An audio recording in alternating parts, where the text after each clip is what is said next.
And there it is, the main computer with a few upgrades.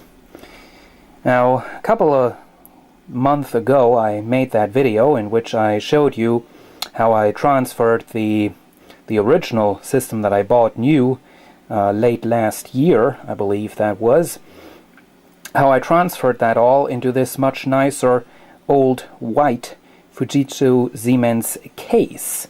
In that video I told you that I was planning to do some upgrades to the system, and one thing being a second DVD drive, the other thing being a new card reader, because the one that I had in there would not support SDHC cards. Well, if I just zoom in, you can see that those things are now in place. And I bought only one DVD drive, but as you can see, well, I made sure to buy a Samsung DVD drive, which I otherwise would not have done. I don't like Samsung a lot.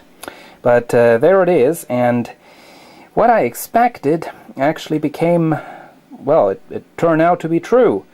The Samsung drive that I bought is identical to the Samsung drive that came with a computer. As you can see, they are in fact identical. They're both DVD burners. Well, it seems like you just can't get any plain DVD drives anymore, which is kind of funny. But at least in that store they didn't have any. But, well, the DVD burner was cheap, so I'm not complaining. And below that we have the Akasa brand card reader, and this supports a bunch of different formats, as you can certainly imagine. And it has one thing that the original, the old card reader I had in there did not have: a USB jack. That's a nice thing to have, because the USB jacks in this case, it does have USB jacks, but they are hidden behind these doors up there, so you always have to get the door out.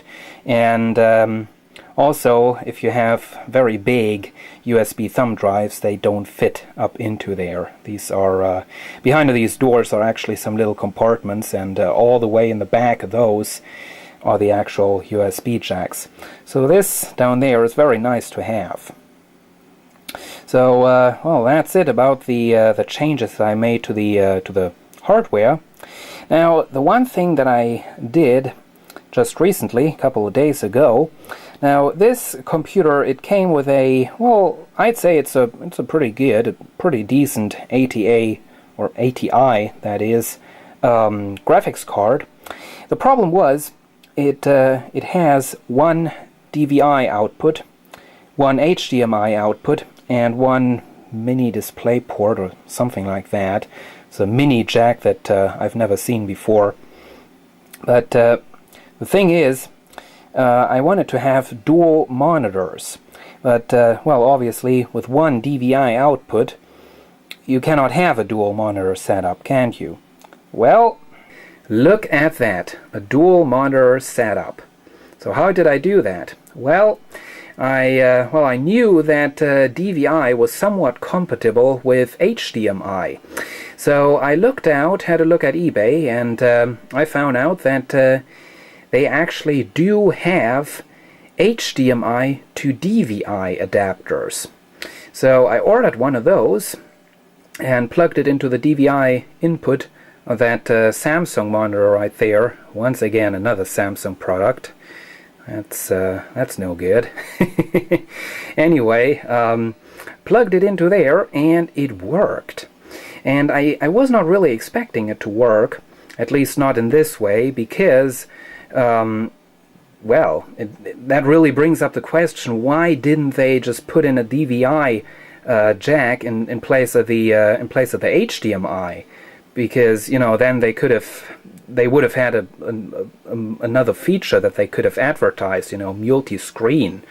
And, you know, I was expecting that the HDMI would just output the same as a DVI. And so getting the adapter was really just an experiment. The adapter was cheap, like €2 and a couple of cents, free shipping, so not a big deal. But, well, there it is. And it works, and I'm really enjoying this setup, not only for video editing, when I'm editing videos. Hold on a second. As you can see, my video editing software, which at the moment is PowerDirector 10 by Cyberlink, it does support a dual monitor preview, so I can just have the timeline and all the editing and everything in this monitor, and then this displays the preview. The nice thing is, now this is an old 2004 Video 7 monitor that only has VGA, so it's analog, so the picture is not that sharp, and on this one the picture is a lot sharper because it comes through digital connections. The other great thing that I can do with this setup, which is extremely helpful when I'm doing things for university, I can write in here, have the OpenOffice Writer loaded into this window right here, and since it does require working on an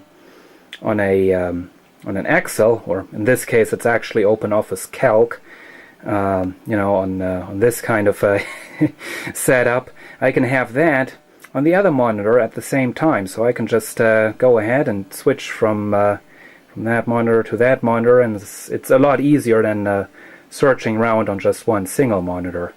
It's just very nice, and there you can see the crazy stuff that I'm doing. Oh dear, great fun that is, I can tell you. But anyway, there it is, dual monitor setup for the main computer. And well, the one unfortunate thing is the Samsung monitor is now missing in the computer systems that I have over in the other house. I really need some more LCD monitors. You do find them on the dump from time to time, but the problem is currently I'm just not just don't have the time to get there all that often. So oh well.